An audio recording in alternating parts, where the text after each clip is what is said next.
from an article on Sophists. And Sophists are very, very important for understanding the ancient philosophy as well as modern philosophy. So we are going to be looking at their views and their movement regularly, hopefully. But this passage talks about some views about the genealogy of religion.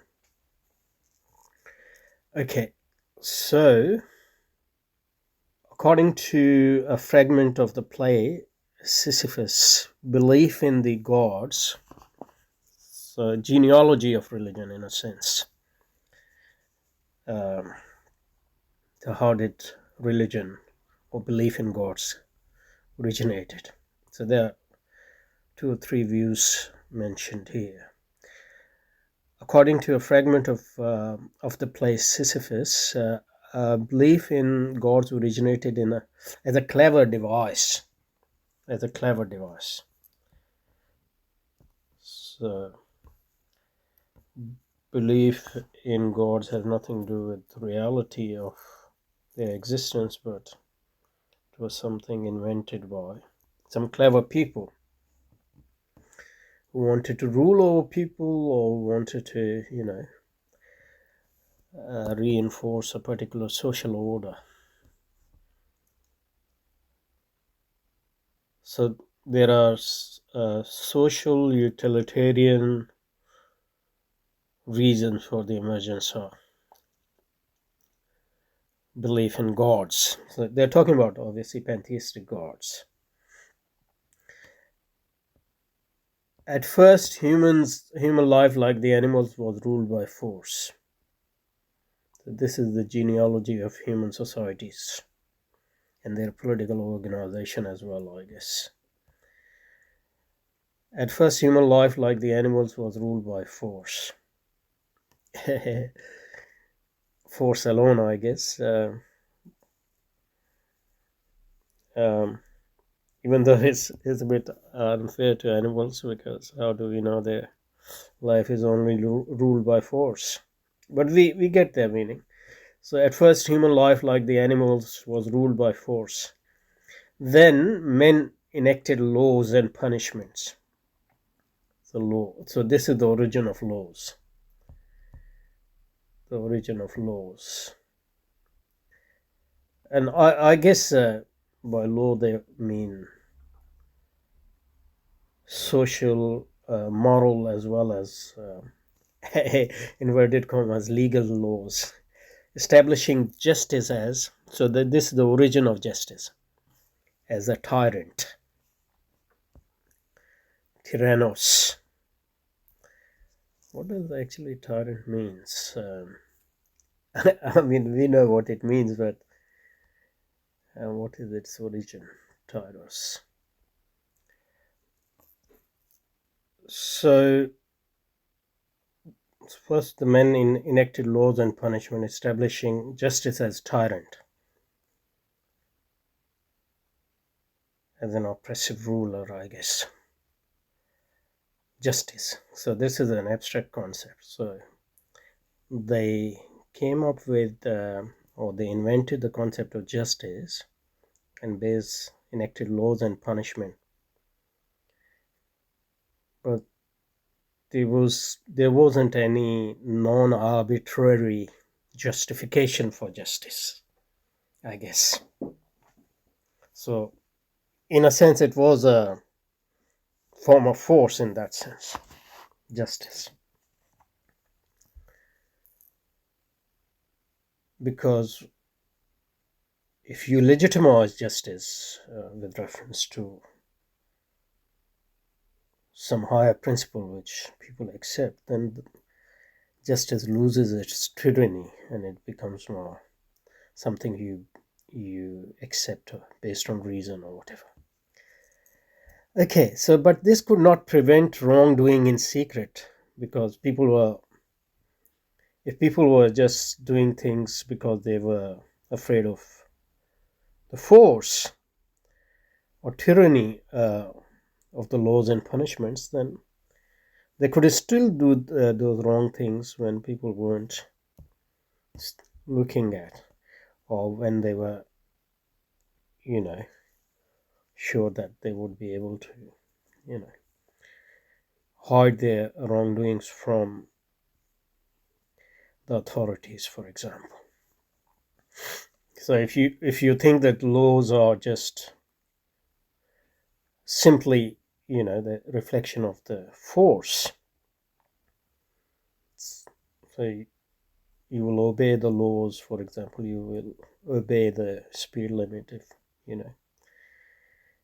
there's a police car in view, but if there's no one around, then if this is all which is preventing you from speeding, then you're going to speed when nobody is looking. Okay, but this should not prevent wrongdoing in secret. So some shrewd or intelligent people came up with a solution for this. So that's one of the genealogy of the concept of justice and moral justification of the concept of justice, or should I say moralization of the concept of justice. This is very Nietzschean, or I guess because Nietzsche was, very much influenced by Sophists. So, but this could not prevent wrongdoing in secret. Some shrewd, intelligent men, or men, not women, invented fear of gods for mortals, for human beings. So, gods were immortals, and gods were different cosmic forces. So, this very much this discussion of gods is very much in the Greek tradition, where they were pagan, they were nature worshippers or whatever. Some shrewd, intelligent men invented for the gods, for mortals, so that invented fear of the gods, for human beings, so that the wicked, those who flouted the laws, would have something to fear, even if their deeds or words or thoughts were in secret. So it's like if you're fasting because you don't want people to think that you're eating in the month of fasting, for example. You can still go in and drink water. Nobody, it's so impossible for people to catch you. I mean, even if it is not impossible, it's very hard for people to, if you can drink water, or you can eat, in your hiding place. But you don't do it because, for the love of God or for the fear of God, because God is all-seeing, etc. So a similar sort of concept here. So people invented gods, religion, and they said you shouldn't do certain things because gods will be angry if you do those certain things. Then you should do certain things because you will, attract God's favor. So in that sense, the religion was an invention.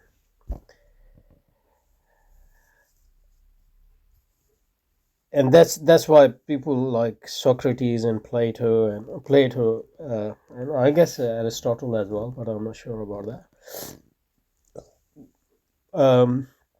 Thought the Sophists were, or portrayed those Sophists as atheists. They don't believe in God, but what they meant was atheists in the sense that they didn't believe in Greek gods. And obviously, if they didn't believe in Greek gods, it was assumed that they wouldn't believe in some philosophical abstract god of Plato or Aristotle as well. But that doesn't follow really. So by contrast, but obviously this was enough for maligning and giving Sophists bad reputation, because people thought, oh, they are into religion. So don't listen to them, they are wicked people. Okay, so that was one genealogy or one explanation of how religion, at least the pagan religion or pagan gods, were invented. Okay, so but the second one, so the first one is the fear element. So religion was invented because it inculcated fear in the hearts of people, um,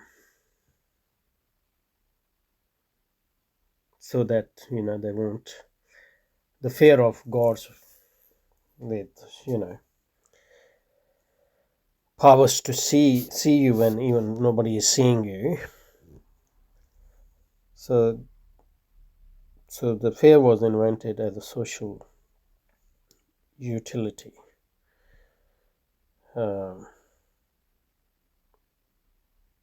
so that people can follow laws, and they won't break laws, or they will follow tyrants. So the rule of force was justified in the name of gods. Um,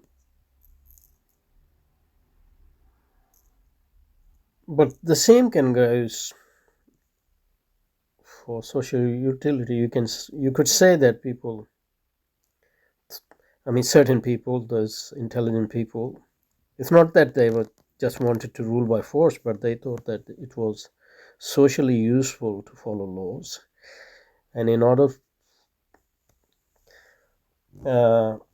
to make sure that people comply with these laws, even in secret when nobody was looking at them, they found it useful to invent the conception of God and the fear of God. Okay, so that was one genealogy or one explanation. The second one is, by contrast, a fragment of Prodicus asserts a different relationship between worship and utility. Worshipping God or believing God and utility, social utility. So it's not the fear. We worship God because the sun and the moon and rivers and springs and in general all things that benefit human beings, our lives, were recognized as gods. So anything which was naturally useful for human beings, they call them gods by the ancient because of their benefits.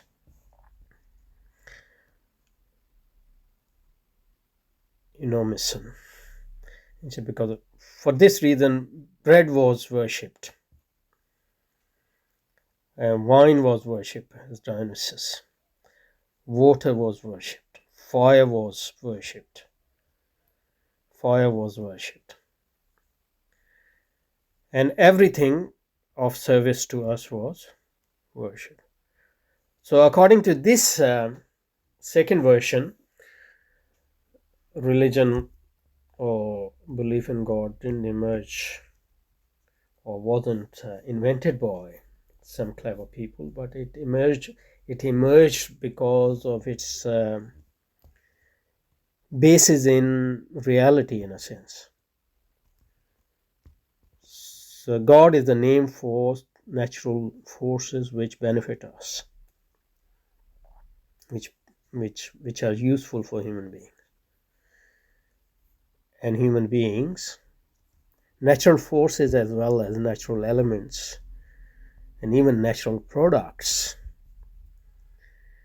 Say worshipping of bread, for example, wine, for example, and fire, for example. We worship them because they benefit us.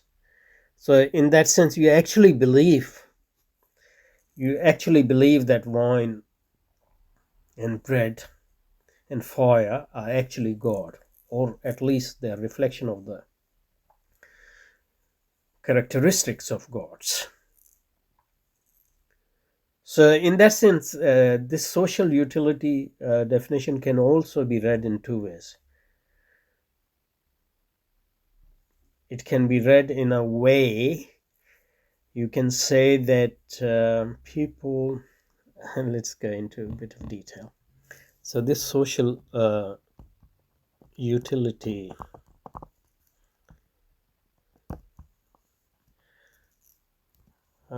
perspective can be read in two ways, at least. I don't know how it was historically read according to this author, but I'm just thinking in abstract from that as a possibility. And the possibility obviously doesn't mean that that possibility was actually realized in history. So that's the difference between conceptual history and actual history. So social utility can be read in two ways, at least. So you can say that some clever people or group of people actually saw it socially useful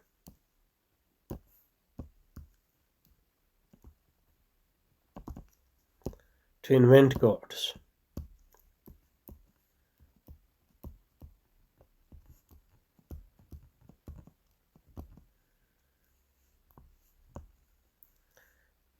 So that people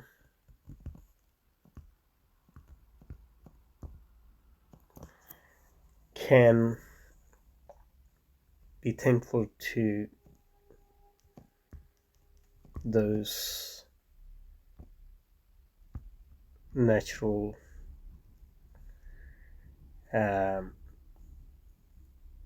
benefits as well as social benefits.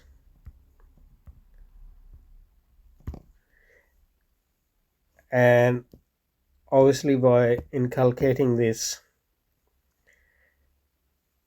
feeling of thankfulness,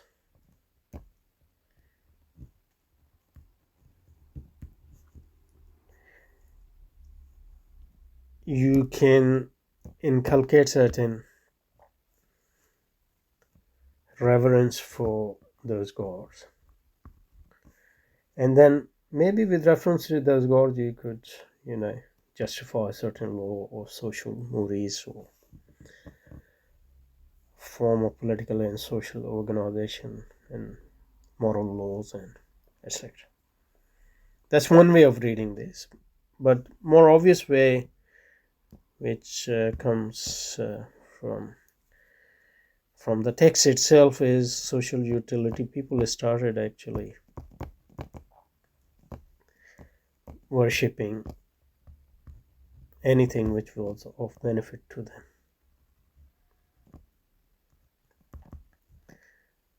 them.